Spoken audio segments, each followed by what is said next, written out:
Hello बच्चों, let's see this question. So the question says consider two solid sphere of radii r1 is equal to 1 meter and r2 is equal to 2 meter and masses m1 and m2 respectively. The gravitational field due to sphere 1 and 2 are shown. The value of m1 by m2 is and graph is given to us. So the key concept of the question is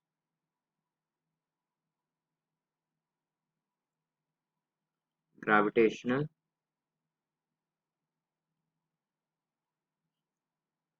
field intensity.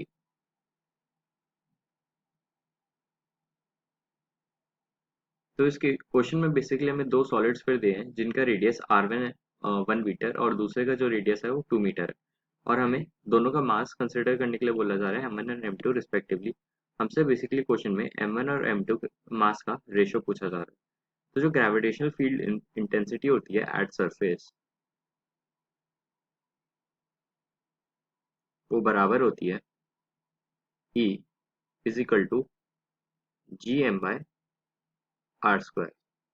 Are क्या है यहाँ पर radius of the sphere. तो अगर हम देखें हमारे पास एक स्फीयर है, उसके सेंटर से अगर हम कोई भी स्मॉलर डिस्टेंस पे एक पॉइंट मार्क कर रहे हैं तो उस पॉइंट तक जो ग्रेविटेशनल फील्ड होगा वो डायरेक्टली डायरेक्टली प्रोपोर्शनल वेरी होगा सरफेस तक। सरफेस ये वाला जो पॉइंट है ये हमें मार्क कर रहा है कि ये सरफेस पे ग्रेविटेशनल फील्ड है। इस पॉइंट के बाद वो इन्वर्सली वेरी होगा। तो इस पॉइंट को अगर हम प्लॉट कर लें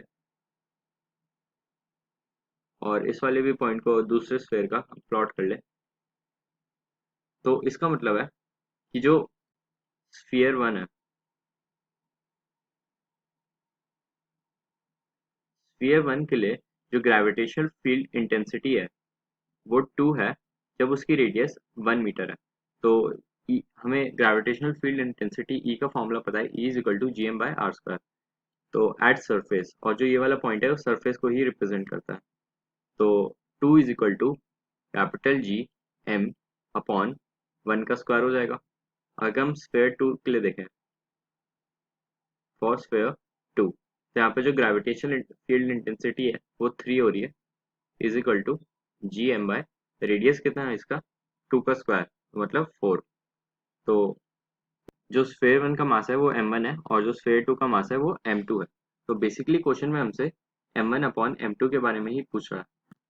तो अगर हम दोनों को डिवाइड कर दें तो 4 को इधर लेके जाएंगे तो ये 12 हो जाएगा।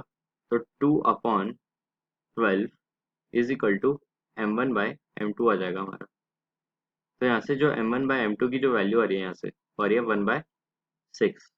So option 3 is the final answer. Hope you understood it well. Best of luck.